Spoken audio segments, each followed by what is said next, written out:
You guys thought I was gone, but we're still going.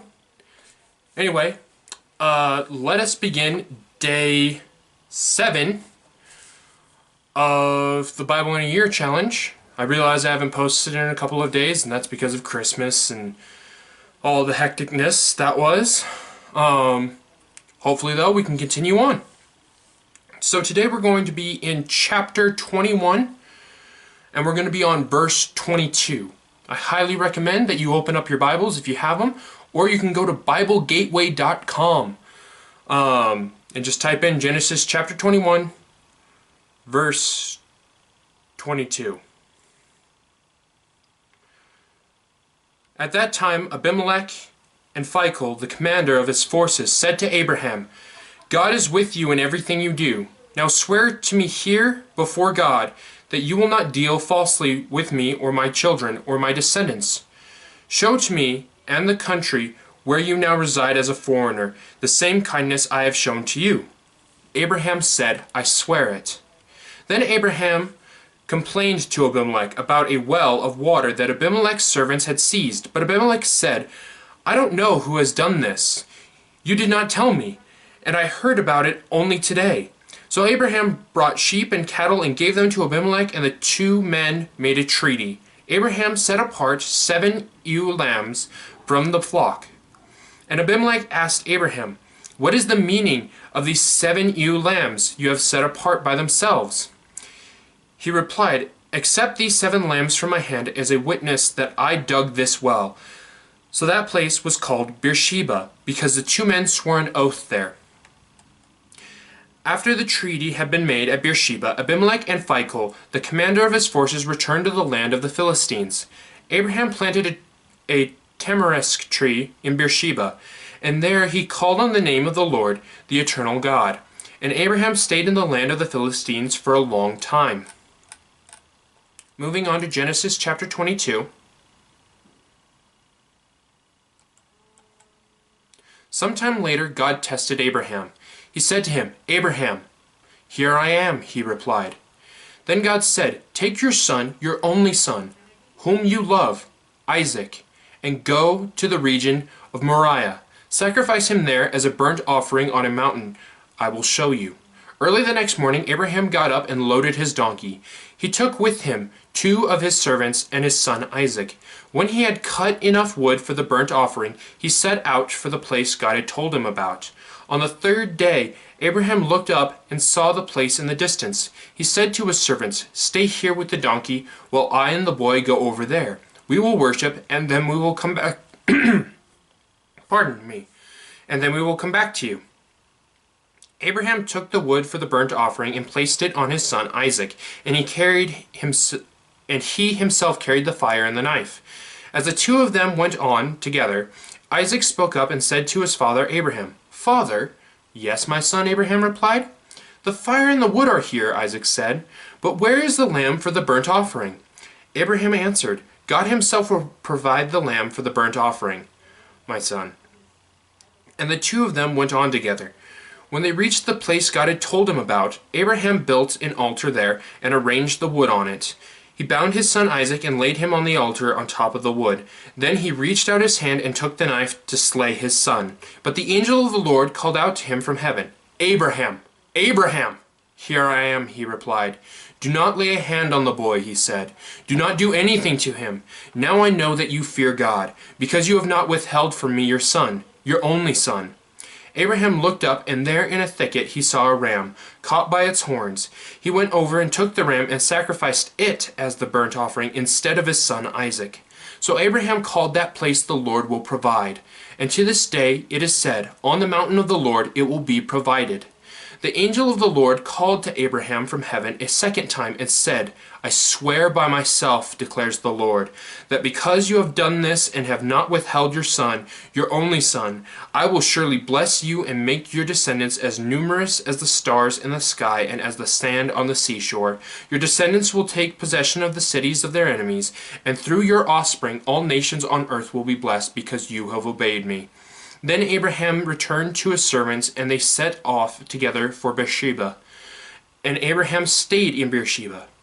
Some time later, Abraham was told, Milcah is also a mother. She has borne sons to your brother Nahor, Uz, the firstborn, Buz, his brother, Kemuel, the father of Aram, Kesed, Hazo, Pildash, Jidlaph, and Bethuel. Bethuel became the father of Rebekah. Milcah bore these 8 sons to Abraham's brother Nahor. His concubine, whose name was Remu, was also had sons, Teba, Gaham, Tasha, and Makkah. Moving on to Genesis chapter 23. Sarah lived to be 127 years old. She died at Kiriath Arba, that is Hebron, in the land of Canaan. And Abraham went to mourn for Sarah and to weep over her. Then Abraham rose from beside his dead wife and spoke to the Hittites. He said, I am a foreigner and a stranger among you. Sell me some property for a burial site here so that I can bury my dead. The Hittites replied to Abraham, Sir, listen to us. You are a mighty prince among us. Bury your dead in the choicest of our tombs. None of us will refuse you his tomb for burying your dead. Then Abraham rose and bowed down before the people of the land, the Hittites. He said to them, If you are willing to let me bury my dead, then listen to me and intercede with Ephron, son of Zohar, on my behalf, so he will sell me the cave of Machpelah, which belongs to him. It is at the end of his field. Ask him to sell it to me for the full price as a burial site among you. Ephron the Hittite was sitting among his people, and he replied to Abraham in the hearing of all the Hittites who had come to the gate of his city. No, my lord, he said, listen to me. I give you the field, and I give you the cave that is in it. I give it to you in the presence of my people. Bury your dead. Again, Abraham bowed down before the people of the land, and he said to Ephron in their hearing, Listen to me, if you will. I will pay the price of the field. Accept it from me so I can bury my dead there. Ephron answered Abraham, Listen to me, my lord. The land is worth 400 shekels of silver. But what is that between you and me? Bury your dead. Abraham agreed to Ephron's terms and weighed out for him the price he had named in the hearing of the Hittites, 400 shekels of silver, according to the weight current among the merchants. So Ephron's field in Machpelah near Mamre, both the field and the cave in it, and all the trees within the borders of the field, was deeded to Abraham as his property in the presence of all the Hittites who had come to the gate of the city. Afterward, Abraham buried his wife Sarah in the cave, in the field of Machpelah near Mamre, which is at Hebron, in the land of Canaan. So the field and the cave in it were deeded to Abraham by the Hittites as a burial site. Moving on to chapter 24, we will stop at verse 27. Abraham was now very old, and the Lord had blessed him in every way. He said to the senior servant in his household, the one in charge of all that he had, Put your right hand under my thigh. I want you to swear by the Lord, the God of heaven and the God of earth, that you will not get a wife for my son from the daughters of the Canaanites, among whom I am living, but will go to my country and my own relatives and get a wife for my son Isaac. The servant asked him, What if the woman is unwilling to come back with me to this land? Shall I then take your son back to the country you came from? Make sure that you do not take my son back there, Abraham said. The Lord, the God of heaven, who brought me out of my father's household and my native land, and who spoke to me and promised me on oath, saying, To your offspring I will give this land. He will send his angel before you so that you can get a wife for my son there. If the woman is unwilling to come back with you, then you will be released from this oath of mine. Only do not take my son back there. So the servant put his hand under the thigh of his master Abraham and swore an oath to him concerning this matter.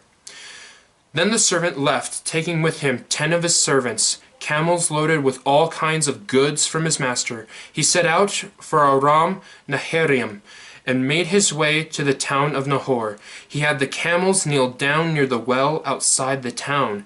It was toward evening, the time the women go out to draw water. Then he prayed, Lord, God of my master Abraham, make me successful today and show kindness to my master Abraham. See, I am standing beside this spring, and the daughters of the townspeople are coming out to draw water.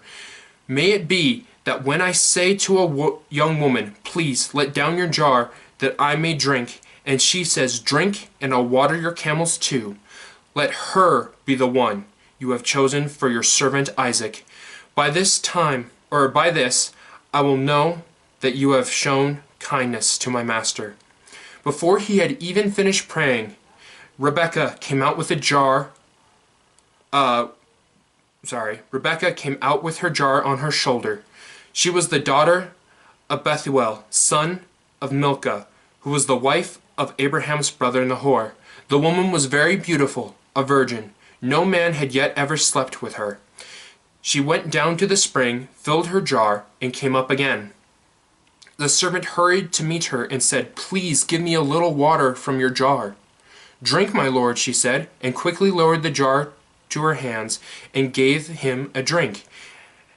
After she had given him a drink, she said, I'll draw water for your camels too, until they have had enough to drink. So she quickly emptied her jar into the trough, ran back to the well to draw more water, and drew enough for all his camels. Without saying a word, the man watched her closely to learn whether or not the Lord had made his journey successful. When the camels had finished drinking, the man took out a gold nose ring weighing a beka, and 2 gold bracelets weighing 10 shekels. Then he asked, whose daughter are you? Please tell me, is there room in your father's house for us to spend the night? She answered him, I am the daughter of Bethuel, the son that Milcah bore to Nahor. And she added, we have plenty of straw and fodder, as well as room for you to spend the night. Then the man bowed down and worshipped the Lord, saying, praise be to the Lord, the God of my master Abraham, who has not abandoned his kindness and faithfulness to my master. As for me, the Lord has led me on the journey to the house of my master's relatives. And this then concludes the reading for today. Tomorrow we will pick back up at Genesis chapter 24, verse 28, and tomorrow we will end on Genesis chapter 26, verse 35. That's all. Have a blessed day.